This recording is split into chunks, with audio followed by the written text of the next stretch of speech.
So how is everything there? Any devotees have any questions? There are two questions. I think Falgun is going to present them to you. Yeah, I got them here. So the first one is, I don't know who the devotee is, so I believe it's anonymous. So the first question is, can you talk of the three different types of karmas? Prarabdha, Sanchita, and Krimayana or Agami. I wish they would use words that I know, like karma, vikarma, and vikarma, something like that. So what are these words again? I think so. I think that's what she meant, because she gave the second question. The second question is pretty much the same, right? Yeah, so the second question is how to come free from the bondage chains of karma, akarna, and vikarma. Karma, akarma, and vikarma.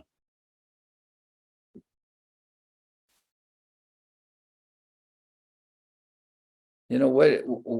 How can I answer this question without, it's just what the answer is: devotional service. Devotional service is not subject. I mean, all right, vikarma is that's like bad karma, vikarma.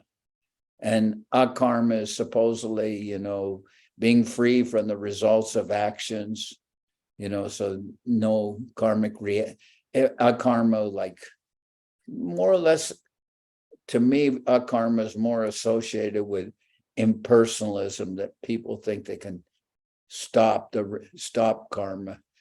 Vikarma, bad karma, karma, stoppage of karma. And then what's the other? And karma is just the results of work, is karma. So, without getting into all details, but they say, what's the difference? Well, in one sense, it's very hard to make a distinction between the difference, because I remember where Prabhupada, he said, there's always the chance of an accident, even on the royal highway.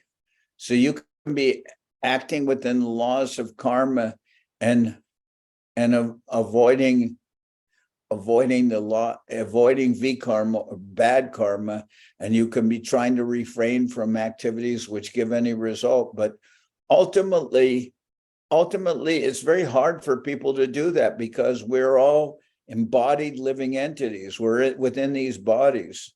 So as much as you try, especially Western bodies, I mean, we're not even talking about somebody who is a very highly trained, born in a Brahmin family and very used to behaving according to the proper Vedic principles and all that. We're not like that at all. We're in countries, we're in bodies, we're in countries where people are heavily controlled by the modes of material nature. And, I mean, it's very difficult, because you can just see in Western society, everything, advertising, movies, television, announcements, politics, everything is going on very highly subjected to the modes of passion, to the mode of passion. Everything they're trying to sell you and convince you to do is always subject to some stimulus through the mode of passion. They're not appealing, most things, they're not appealing to people's goodness or people's sense of values. They're trying to sell people something quickly based on stimulating their senses. And that's really what Western life seems to be about. Is a lot of Western life is about, having your people being under the complete control of their senses. So under those situations, even if somebody's trying to live a very good life and engage themselves in very proper karma, where they're regulating their life very nicely, because we live in such a, stimulated environment, how people are going to be able to do that? I mean,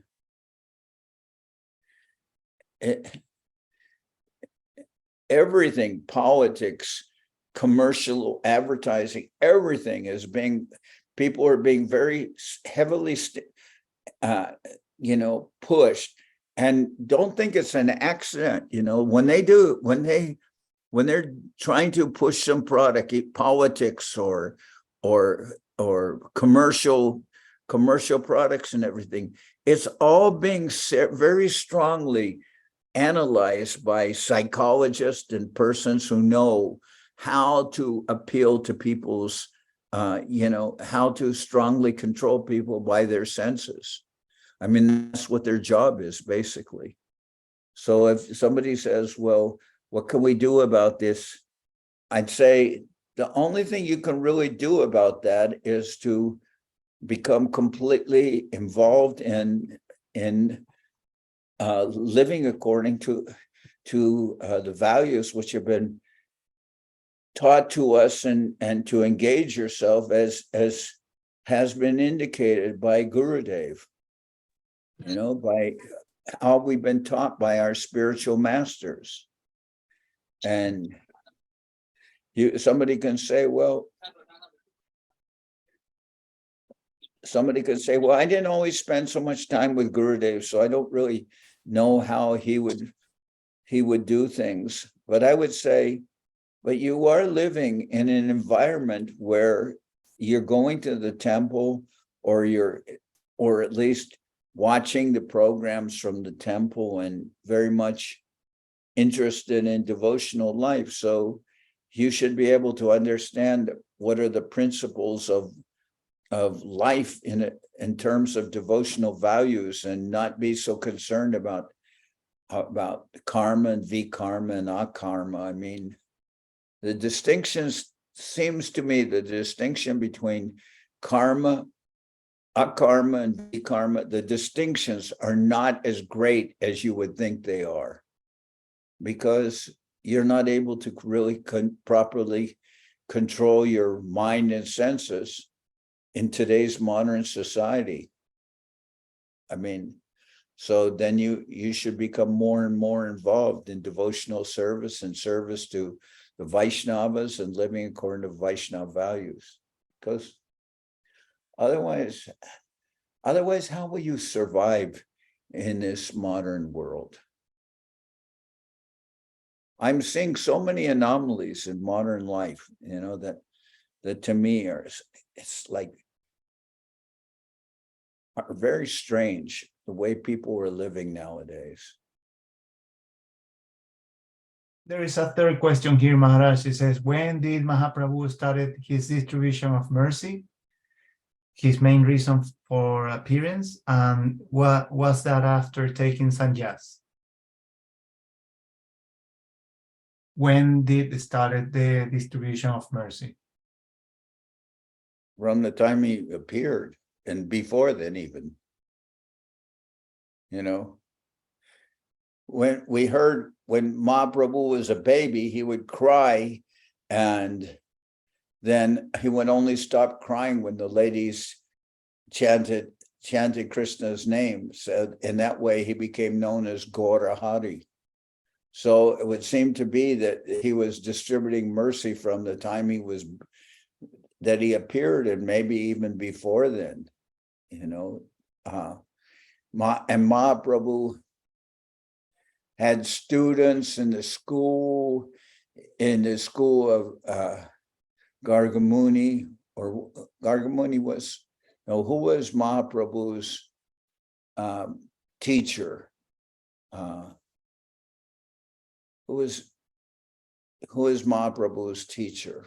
Was that? Forget the name of his teacher. But that teacher received complaints from some people who said he only teaches everything, and everything he teaches is always in reference to the holy names, the chanting of the holy name.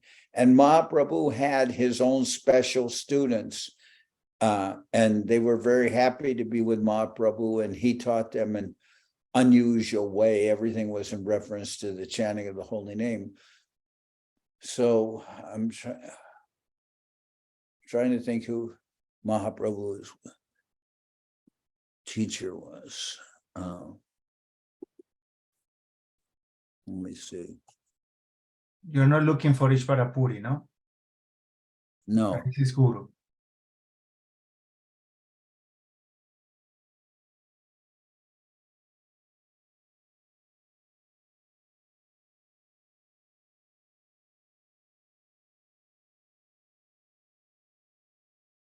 Oh.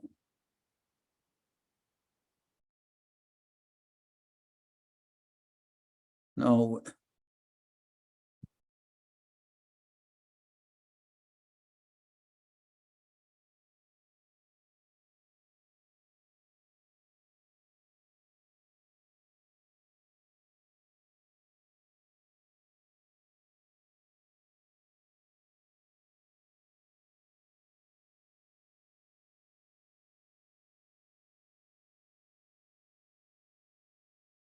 Can't find anything quickly online. These people who answer questions are too unintelligent.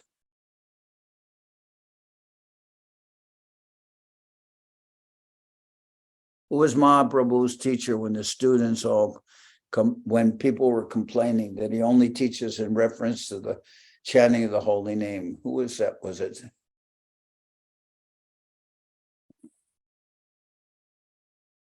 No one knows that? Gangadas Pandit.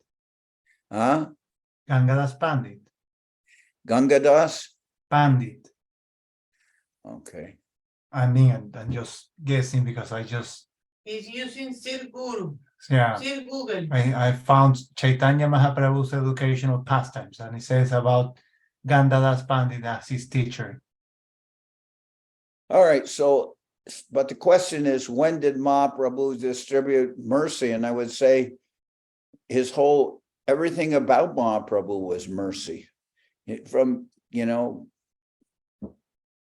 before, from his appearance, because the way they're writing it, they're thinking, oh, well, Mahaprabhu went to Bihar, and then he met Ishwara Puri, and then he came back and he started spreading the mission of Sankirtan. But before then, he was a Grihasta, and but you have to see a little deeper than that. It wasn't just that when Mahaprabhu went to Gaya and then came back after he was initiated from Ishwara Puri, that he started having Sankirtan and everything like that, indicating that, oh, it was after he met Ishwara Puri that Mahaprabhu became like so involved in the Sankirtan mission, everything. And I would say, no, it is true that after he met Ishwara Puri, he became more openly, conscious of, or spreading Sankirtan and engaging himself, acting more like a devotee preaching. But I would say that Mahaprabhu was, from his very birth, he was engaged in giving mercy to others. And I talked about that, how he had his own students. He was teaching everything in reference to the holy name, how he was known as Gora Hari, because the only way the neighboring ladies could get him to stop crying was by chanting. So all that seems to me that he was spreading mercy and preaching from the very beginning. There was no time that, when he was 12 years old or he was this or that he suddenly began preaching. No, he was always giving out mercy. So that's kind of how I would answer that question. But I think they're kind of saying, oh, well, after he met Ishwara Puri, then he started spreading Sankirtan movement and this and that. I think that's what, to me, that's a little bit of an external reading of Mahaprabhu's pastimes. Maharaj, but what was the reason for him to take sannyas? Was that for preaching purposes? So they could be taken seriously. Yeah, it's for preaching purposes, but that just like, for instance, you could say Bhaktivedanta Swami, he was ordered by Bhaktisiddhanta Saraswati Thakur to preach in the Western countries. So then he went to the West and he started preaching and so many ways, but at the same time, while Prabhupada, before he left India, he was publishing Back to Godhead. Srila Govinda Maharaj said he was one of the first sellers of Back to Godhead. They did so many programs where Govinda Maharaj would go with Prabhupada and Prabhupada would do the preaching. So you couldn't say that, oh, when he was old in his life, over 70 years old, that's when he went to the West, and that's when he became empowered to preach. You cannot say that he was not trying to preach before, because he was publishing Back to Godhead, he was printing the Srimad Bhagavatam, etc. So there was a lot of things going on from before. And similarly, you cannot say that Mahaprabhu only after he took sannyas was he, as it said, he's running after the conditioned souls, and that's true, but we don't want to think that Mahaprabhu was not always engaged in kirtan and so many activities. He was. So how can you can say, well, after he took sannyas, then he was really very much engaged. You can say, but at the same time, I would answer, well, this is you cannot just generalize based on that he took sannyas to save the conditioned souls.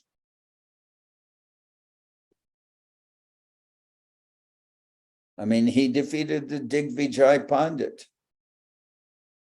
Mahaprabhu defeated the Digvijay Pandit, and one of the biggest scholars and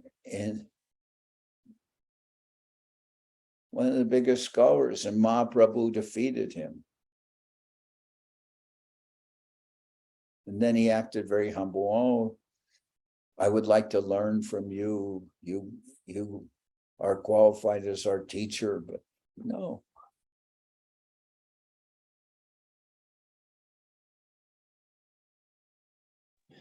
So it seems to me that's the way the question is written. Like we're supposed to answer, oh, after Mahaprabhu took sannyas, then he was trying to save the conditioned souls. What about before he took sannyas?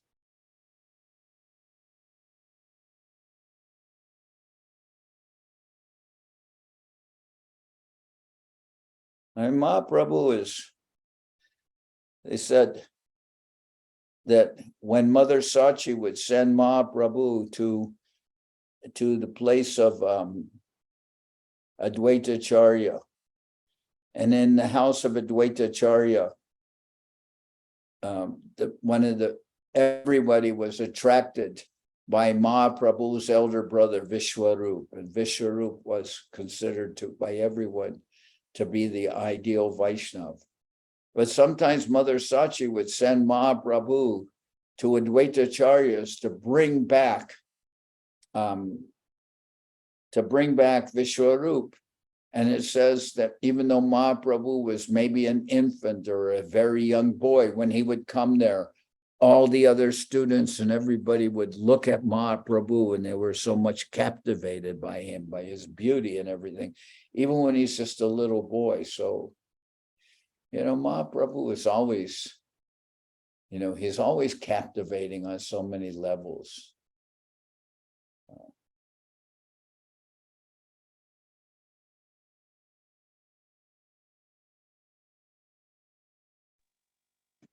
Srila Bhakti Pavan, Janardan Maharaj ki jai, all devotees ki jai.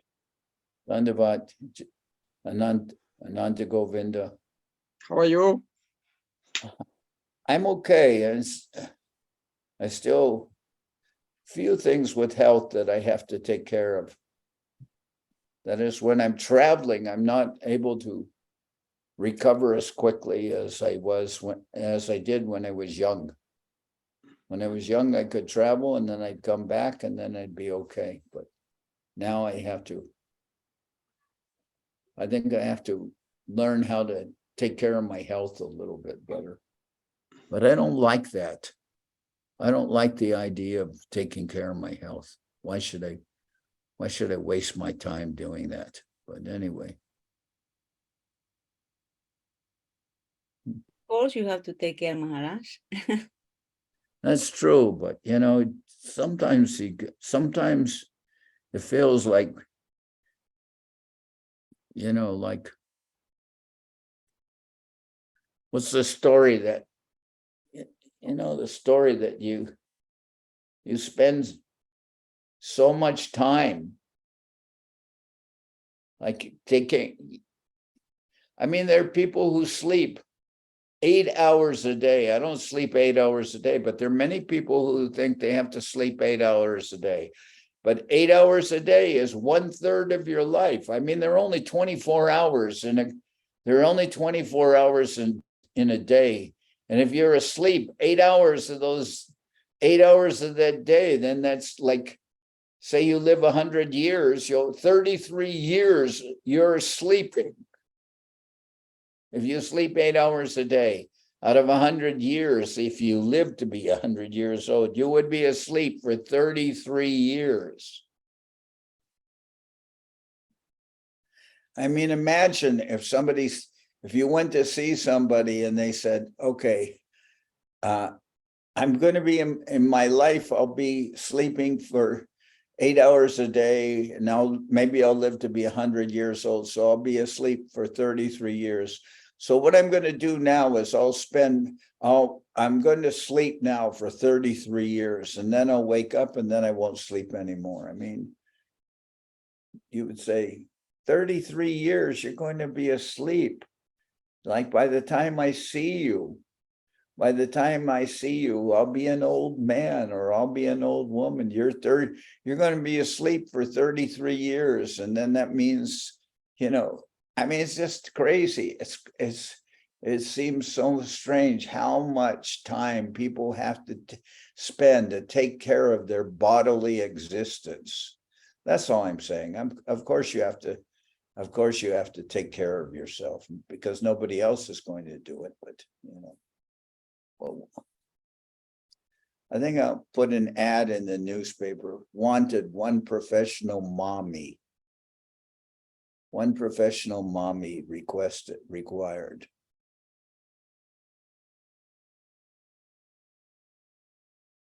Another question, Maharaj.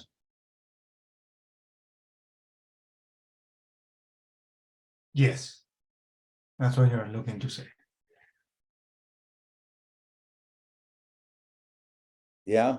The other day you were saying, I was asking you about how to avoid, what are the tips and tricks that you have followed so you can be bona fide to your devotional life. And you mentioned first and foremost, don't follow your mind, and second, always be in company of devotees. And then we end up the class on that day. And I was thinking about that. And I was thinking a follow-up of that. Let me say first about bona fide, because you mentioned bona fide. Somebody went to Srila Govinda Maharaj when we were in Italy, and that person, I think he was a disciple of some other guru, and that devotee complained, Sagar Maharaj says my guru is not bona fide. The person wasn't a guru in our mission, he was a guru in another mission. So Srila Govindamar, maybe that person was Italian, didn't speak so much English. So Srila Govindamar said, no, that's not true. Your guru, he has a bone and he likes to fight. So he must be bona fide. And then that person didn't speak English. And then he said, oh, Govindamar says my guru is bona fide. But I heard what Govindamar said. He said, your guru has a bone and he likes to fight. So he must be bona fide. Then that person was very happy. You see, Govindamar says my guru is bona fide. And I was thinking, yeah, he says that. That's what you think he said because you don't speak English. But, Yes, so Maharaj, I was there and he said, yes, he's born and fighting. And Krishna Kanta was listening to him and she started to laugh, but the guy didn't know much English. It's in 1999. Yeah, so he said, oh, you see, Govindamar said my guru is bona fide. I thought it was funny. So now you're asking, how can we be a bona fide? No, I haven't finished my That's what question. you said. No, I heard you say that. Okay, I said, but my question is the follow-up of what you said, and the question is, okay, be with devotees all the time, don't follow your mind. Well, how do you make sure that the devotees that you are with are actually, guiding you in the proper direction? Because, there are so many books, and there are so many interpretations, and there are so many, angles, and everybody has an opinion these days, and it seems like the books are very open to interpretation according to what we desire. And I want to ask you, how do you avoid being misguided by your own supposed guides on? Well, Guru Maharaj, he told the story. He said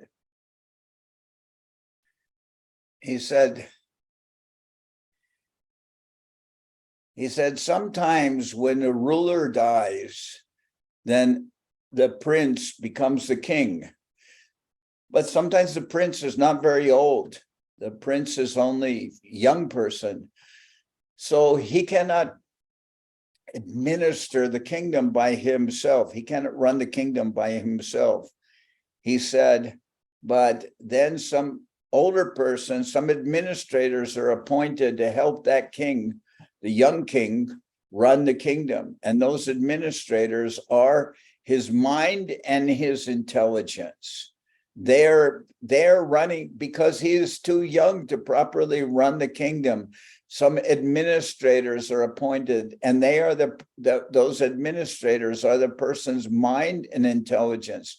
And those administrators, they say, we are doing everything for the young king. We are doing everything for him. But actually they are not. They're lying, and they're spending all the king's money and stealing from the king, and then they're taking the king's money. But they say everything is being done for the king, but they're taking the money and they're going out to the nightclubs and they're going with dancing girls and they're having parties and everything. But they're saying, oh, everything we're doing is for the king.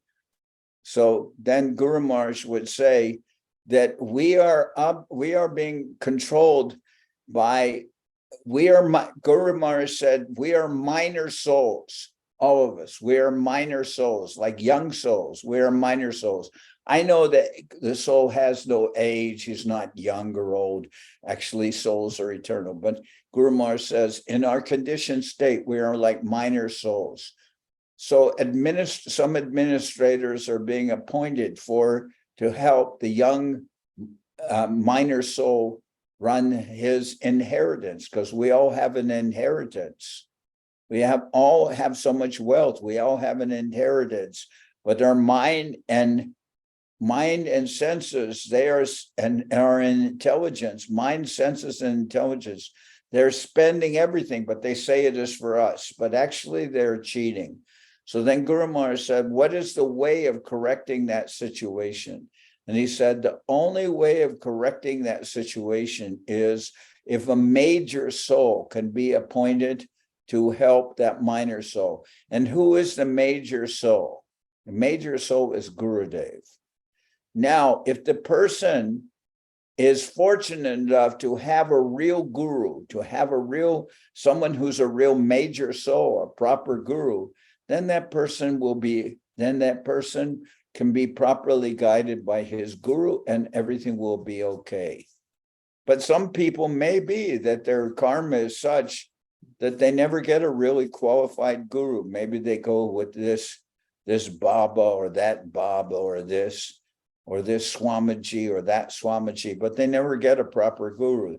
They only get cheated. So then what can you do for those people? Maybe their karma is such that they have to be cheated. You can't do very much for them. So what can you do? So, but luckily we have a society that was started by Guru Maharaj and Govinda Maharaj and has continued.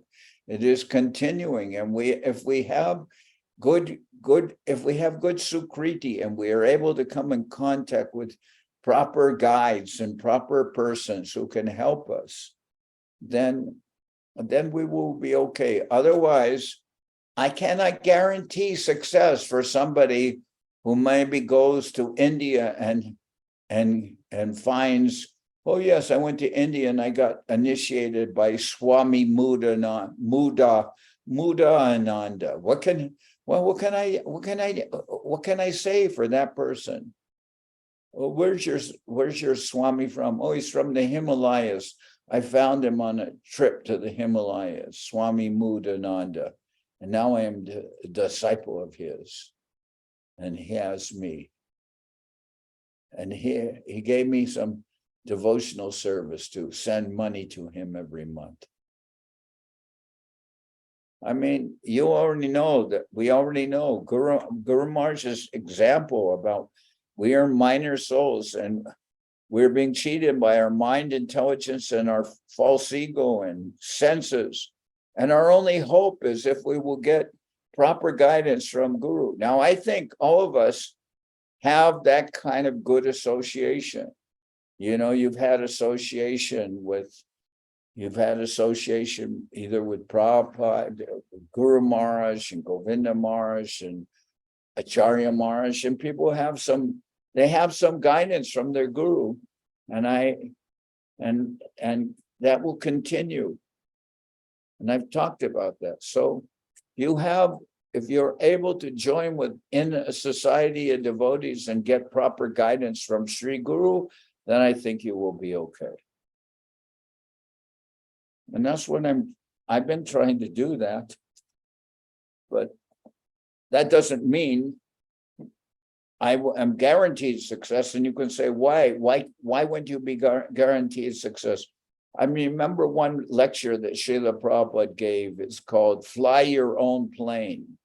And it says you can get proper help and proper guidance and everything, but there will come a time when after all the help and lessons that you have had, you still have to fly your own plane. You still have to be able to successfully engage yourself.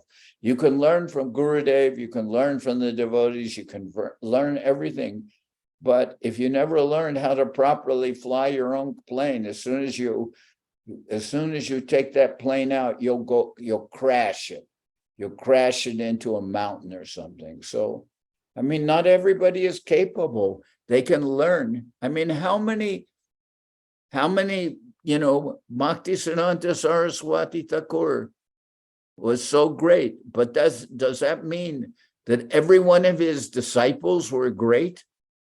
Or were some of his disciples actually just like some of the disciples of Guru Maharaj or Govinda Maharaj? Isn't it possible that some of his disciples or some of the disciples of the gurus are not qualified? They just can't follow instructions properly. They're not sincere enough. Is that not possible? So there's the idea, you have to fly your own plane. And I'm not so sure I can do that either. You know, I'm not so sure I can fly my own plane. What happens if I crash? What happens if I crash into the side of a mountain or something, you know? Is that possible? Isn't it possible with anyone? Yes, but from here, Maharaj, it looks pretty good, your plane.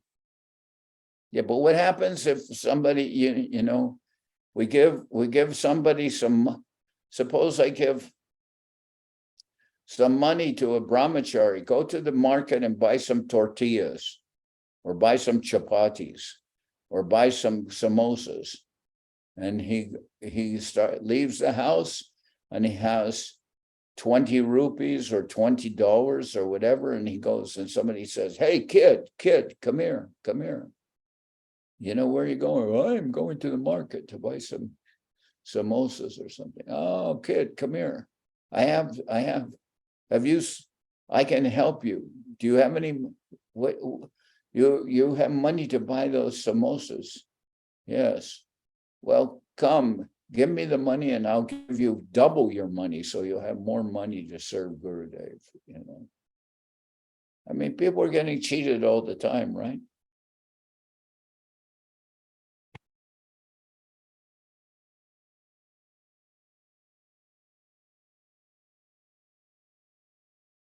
Or you, How do you prepare yourself to fly your own plane? Because you have been, you know, in your own, after Prabhupada, after Srila Govinda Maharaj, after Acharya Maharaj.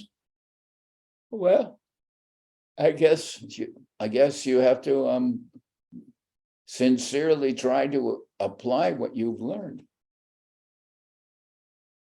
One way you can learn whether you have can fly your own plane is you can go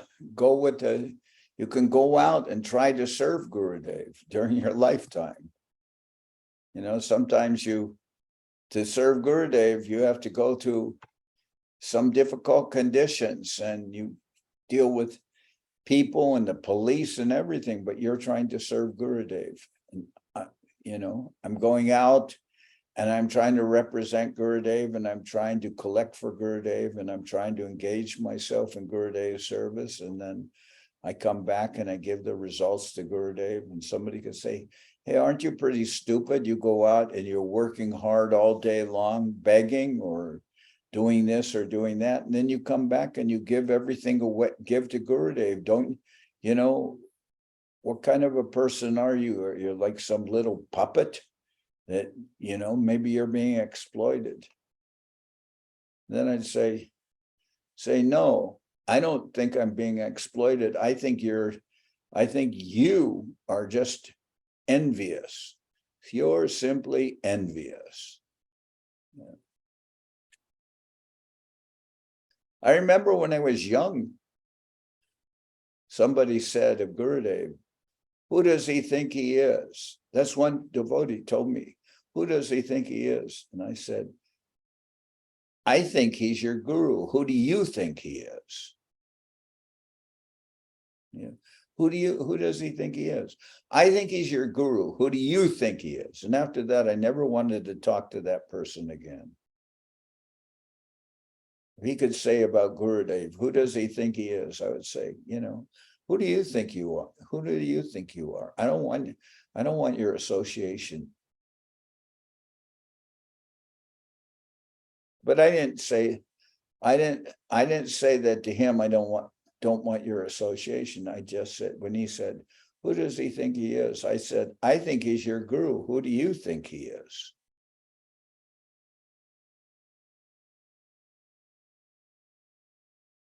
Just like Srila Govinda Maharaj, he said he was surprised when he heard one person who was intelligent, talk about his own father. And he said, that person said about his own father, that gentleman. And Srila Guru Maharaj said, I was so surprised to find someone in my school that referred to his own father as that gentleman, like meaning a little detached. But Guru Maharaj said he didn't find it he didn't find it bad. He just was surprised that somebody could refer to his father as that gentleman, like meaning, like I'm not talking about him like I'm under, a little detached from that. And Guru Maharaj didn't say it was bad. He said he just was so different to find somebody speaking about their own father as that gentleman.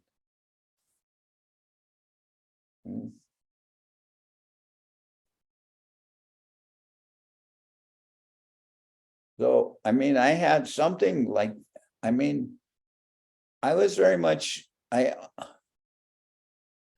had a very good relationship with my father and my mother, and although I didn't always obey them, but I always referred to my father and mother. I referred to them as mom or dad, father or mother. I never referred to them by their own name. I never called my father by his name. I never called my mother by her name. But I did see my brother and my sister sometimes refer to my father and my mother by their names. Do you think that's unusual? No, people do that sometimes.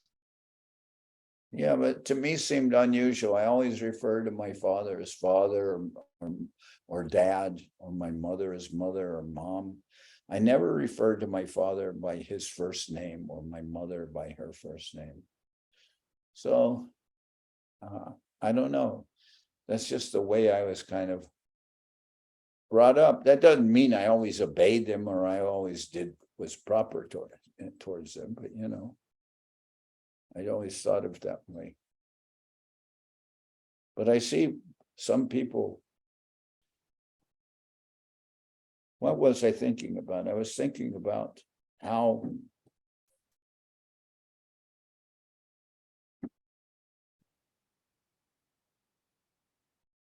I was thinking in terms of my mother. So my mother was like 92 years old, and I was there, and Govinda Maharaj had left this world like a few days before, and I was in India, and we were waiting for 11 days after Govinda Maharaj's departure. There was going to be a special program, and I was in India. So I was waiting for that. And while I was waiting, after a day or two, I received communication that my mother was dying. And so one Indian devotee, older person who married, he said, well, you should go back. You should go back. Your mother is dying. You should go back. And then I was thinking, yes, I should go back, but I can't go back before my Gurudev's program. I will stay for Gurudev's program. And then somebody said, well, your own mother's dying. Won't you go back for that? And I said, no, not until Gurudev's program. I must be here for that. And yet I had very close relationship with my father and my mother. I always referred to them as father, mother, or father or mother, or dad and mom. But then when my own mother's passing away, but I'm there for Gurudev's program, I couldn't go back I couldn't leave early just to be with my mother, although she did die. And I didn't see her before she died. So I thought, well, okay. Sometimes you have to make a decision, right? You have to make a decision according to your values, what's important in your life. And I never disrespected my father and mother, but I cannot make a decision that minimizes what I want to do in respect to Gurudev. So if somebody, then you say, how can you fly your own plane? Well, you have to learn from Gurudev, but you also have to practice flying the plane too. You have to get into the plane and try to fly it at least, maybe the first time you practice, you only go a couple 100 feet in the plane, and everybody runs out of the way in case you're going to crash. But you practice it, And each time you practice, maybe you do something different, right? a little more practice. So now today's final lesson for flying your own plane. You will take off and you will land your plane in the middle of a crematorium. You will land your plane in a crematorium. Oh yes, I'm very enthusiastic about this. What do you think? Maybe this is not a very good example, is it? It is, Maharaj. I think, I mean, personally, No, we're not, none of us are thinking about preparing, flying our own plane has nothing to do with going to the crematorium. It has everything to do with serving Gurudev. once I heard that the Hare Krishna philosophy revolves a lot about, differently from many religions. Like we are thinking very often about how this brief this life is and how death it comes without any Thinking about what? announcement. So I don't see it so difficult to believe that it's a one-way ticket to the crematorium somehow. It's just what we do in the way to what it counts. Anyway, I'm going to stop a little early today because I'm really kind of a little bit exhausted, but if somebody has, I have only answered questions from Gaurachandra and Falguni. If anyone else has a No, question. the other one was for Anonymous. Who is anonymous? I don't know, but that person had 3 questions about Mahaprabhu, type of karma, and the distribution of mercy. All those were from Anonymous. Oh, what is what program is coming up in London now? You have the anniversary. Yes, Maharaj. Anniversary and Janmashtami and Nandotsava. And any Baladev as well. So there's quite many festivals coming up. Baladev's appearance day. Yeah, then it's the anniversary, then it's Janmashtami, then Nandotsava. Yes. So, okay. And any special preaching programs or anything? Are you traveling? No, not at the moment. But we'll do some home programs, house programs. Namhata programs? There is Nam- a lot of Indian, there is a lot of we have a lot of Indian community around, so they invite us to do kirtan in their home. And we have also like new people coming through the temple through a website called Eventbrite. It's quite last Sunday, the Saturday before, 6 people came to the program Yeah, from that. I one time heard something from, I think, Gurudev or Guru Maharaj. I one time heard that if we're going to preach at people's houses or have programs at their house, that they should be our members in the sense that they should be initiated devotees. Would be that, but maybe that's not practical. But maybe it's not practical to think, Mr. and Mrs. Ravind Sharma will be initiated devotees of our acharyas. Maybe that's not very practical because people are inviting us into their house, and they say, and when you come to our house, we will cook only vegetarian food. We won't cook any chicken or any mutton. We won't cook any of those things while you're there. And we have special pots. We have some special pots for this occasion that we only cook vegetarian food in those pots. And in those pots, we never cook mutton or chicken or fish. Most of the people are like, they are all vegetarian and they love. Really? Oh, really? All Indians are vegetarian. No, I mean, I'm saying most of those who invite us, Yeah. Yeah. I heard once that the devotees, in ISKCON, they did a program where they went with Prabhupada, and when they were there, that Indian couples was there, and their small son or daughter lifted up the lid to one of the pots and said, "Chicky." So maybe by the kids saying "chicky," maybe they weren't always vegetarian. Huh? Is that possible? Yeah. No, I'm just saying the ideal situation. Of course, we can't do it. We're living in Babylon. We're living in Babylon. We can't do this. We can't expect that only initiated devotees, Indian devotees, they will take initiation and we will go to their house. Because I remember when I was traveling with the devotees during the time of Govinda Maharaj, and I was traveling with Bhakti Prapana Tirtha Maharaj and many and Bengali devotees.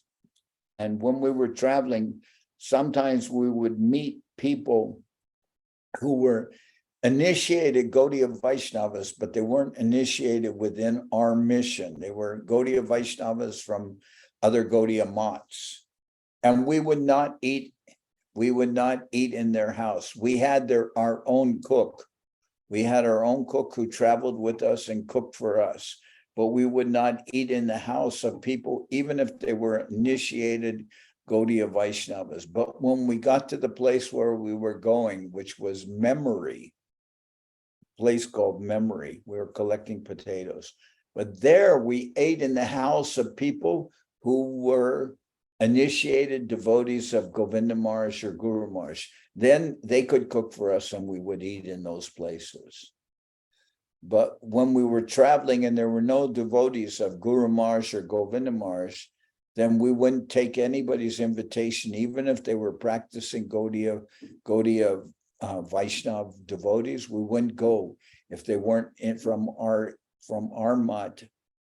And then we wouldn't go to but we had our own cook who cooked for us. So I thought the ideal situation, which I think I heard from Govinda Maharaj say, the ideal situation is that we would eat in the house of persons who are initiated devotees in our mission.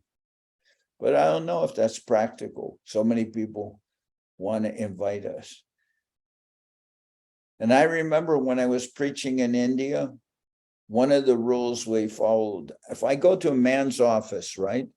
If I go to a man's office and he says, "Do you want a limca? Or do you want a thumbs up or something like that? Or do you want a cup of tea?" Ideally would say no. We would not accept that. And why we would not accept it? Because we wanted that person to give a good donation. And we're thinking if we accept something like a limca or a samosa or something from him, then he could get off without really helping us very much, because they like to think that they serve the Vaishnavas. But if we wouldn't accept any service from the person, then later we could ask that person, "Now you help our mission." And then we could ask them to help in a more substantial way. So we weren't really interested in if somebody said, "Can I get you a limca?" I'd say, no, that's all right. Because I didn't want them to get off cheap.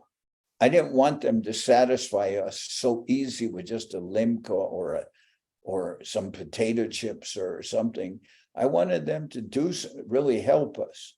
So sometimes I'm thinking the Indians, they want to be able to satisfy the devotees without spending too much endeavor. But if you don't let them satisfy you in a cheap way, then they'll respect you and maybe they'll help you in a more substantial way. That was my thinking when I would be collecting in India. Somebody offers you something, unless I'm really starved that day, didn't eat anything, then maybe I'd then maybe I'd take a samosa or something. But in general, I try not to accept anything from anybody because I wanted them to feel that they had to do something more substantial to service. So I'm thinking, if you just accept meals in Indians' houses, they'll never become more serious because they'll always think that they can just give you lunch and then they're off the hook. Does that seem too easy or stupid? What do you think? I thought the ideal thing would be, you want to feed the devotees, you become initiated devotees yourself. I mean, sometimes we do take prasadam to them.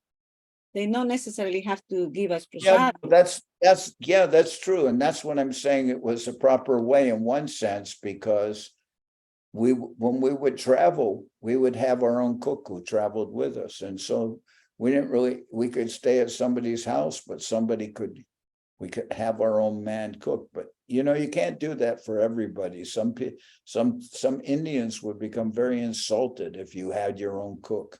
You're thinking, oh, our cooking's not good enough for you. You stay at our house, but you won't eat what we cook. We don't need you.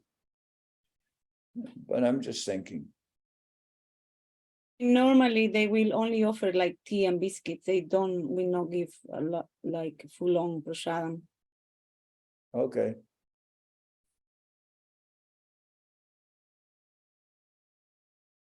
No, it's true. It's always good to have a $1,000 cup of tea and biscuit. Oh, pardon me, 1,000 pound. A 1,000 pound cup of tea and biscuit.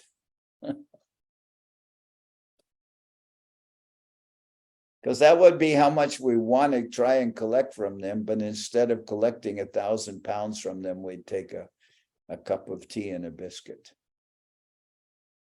Just expressing, what I'm saying is not practical, but what I'm saying is there are some principles for preaching to people that you don't want them to become satisfied just that we gave the sadhus a cup of tea and a samosa. And then did you give any donation to them? Yes, I told you that we gave them a cup of tea and a samosa. Huh.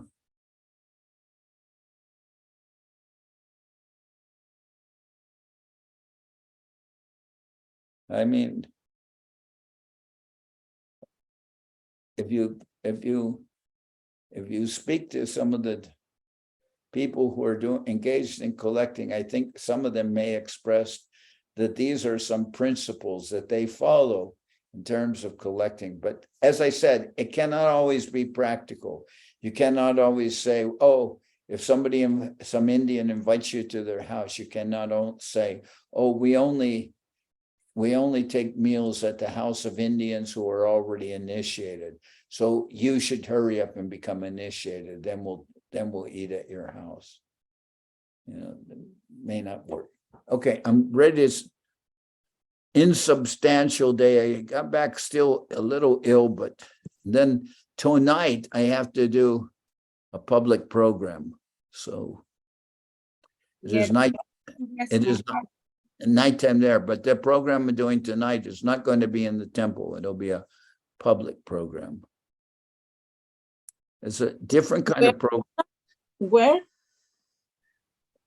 I'm not in downtown. We used to do years ago, we used to do a program in a place called the Vets Hall. And, for our program here, we have people come to the temple, but we don't have so many people come to the temple or who are homeless. Those people, they don't come here. So what we used to do in the Vets Hall, we would do programs downtown in the Vets Hall.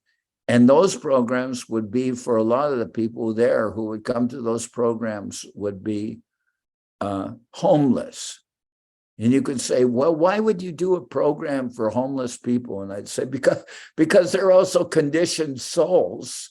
And we also want our message to go to them, but we don't necessarily want them to come regularly to the temple to just come and eat. So we would do a program downtown for them, and we would have a program for them, Bhagavad Gita and also Prasadam. And some of them came for the Bhagavad Gita class, but because they were also getting Prasadam, and they liked Prasadam. But it was surprising. That was going on before, and we haven't done that program for years. And that program was going on before, and we had people who were homeless who were reading Bhagavad Gita, actually reading Bhagavad Gita. And it was nice to see those people reading Bhagavad Gita. So one devotee, he's a little bit, he's a musician and he's interested in the homeless people. So he wanted to start the program again for homeless people downtown and everything. And I said, fine, you can do that, start the program, and I'll go to the program and we'll have a program, maybe Bhagavad Gita there. And some of the people there will go, some of them are crazy, some of them are completely crazy, but nice crazy, not bad crazy. But some of them are really crazy too. But I mean, so that's the kind of, we're starting, I'm going to start that program. I just got back from Mexico, and today we'll start that program. And I think it'll be interesting. I mean, it was interesting before. So one of the devotees is enthusiastic to do that kind of program again. And I'm okay. Yeah, I like it. I'll try to do that. I have nothing against. I see that also in India. I don't want to give people money because I don't know if I give them money, they're just going to go buy a bottle of wine or buy some drugs or do something crazy. I don't want to give them money, but I see, like when we go to Calcutta, all these homeless people would come to us when we come out of the airport, and they would all go, prasad, prasad. They'd asked us for prasad, and we tried to give them prasad. We didn't give them so much money, but we would give them some prasad, and the devotees would bring some prasad with them and give to the people.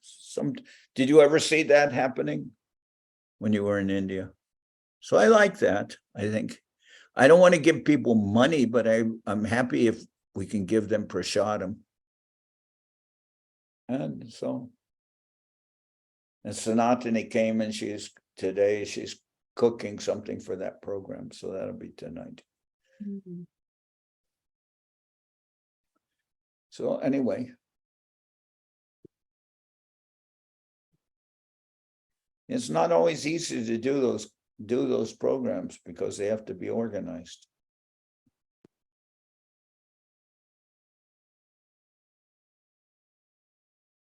I'm sure you have those kind of programs also in London, because I see that Lavanya goes out, and she's a very good preacher and collector and everything. And sometimes she goes to these programs where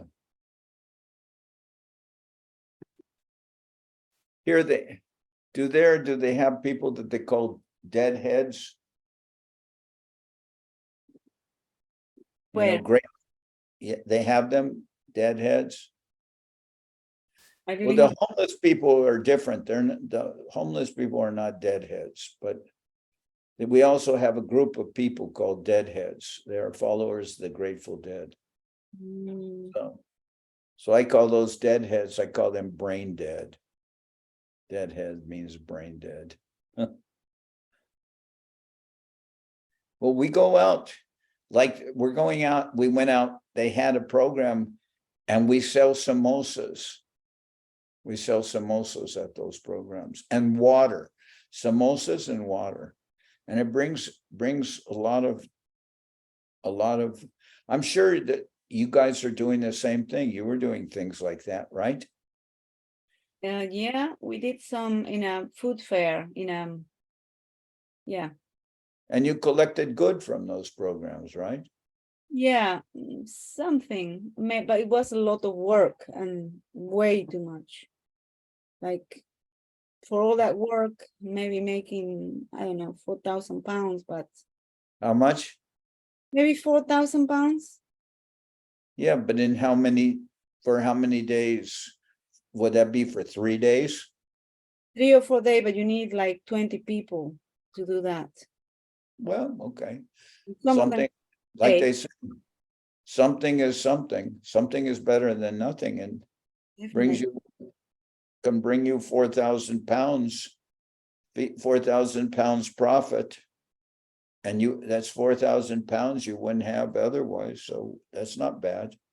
It's good. It's once a year we do that.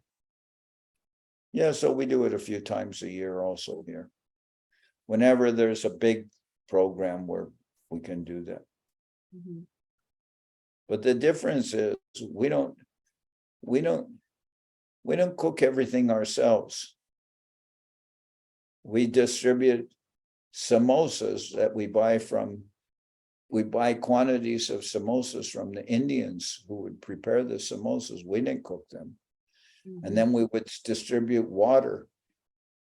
And the water we buy wholesale bottles of water. Mhm. But these people would, maybe you buy a samosa for less than, for less than a pound. And maybe you sell, when you go to the events, somebody gives you 5 or 10 pounds for one samosa. Maybe not so much like that here. Well, something. Buy them in the Indian shop. For how much? Like what, 1 pound? Maybe? Less than a pound. So it's a lot of samosa selling here and lots of Indian shops.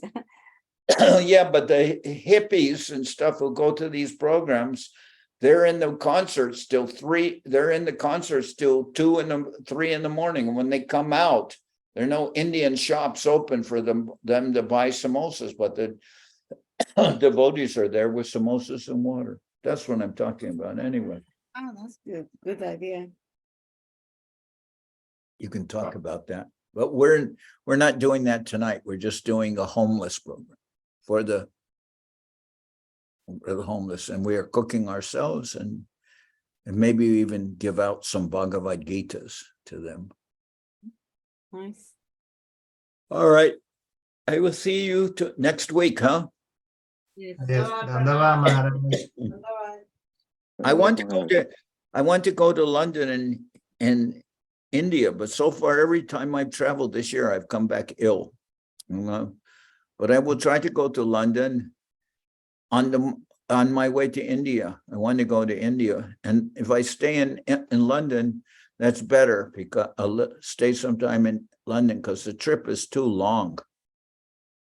Yeah. It's too long to travel over 30 hours. Mhm. Okay, my Dandavats. Yeah. Dandavat. Mhm. Dhanyavad Maharaj. Dandavat. Dandavat. Krishna Chaitanya. Dandavat. Dandavat Maharaj. Dandavat Srila Lita. Krishna Mohini. Ms. Dandavats. Who is Dasi? Oh, there's Suvasini in Ireland. Dandavat. That's Maharaj. Okay, my Dandavats. Dandavat. Hi, Srila Bhakti Pavan Janardan Maharaj ki jai. Yeah. Hare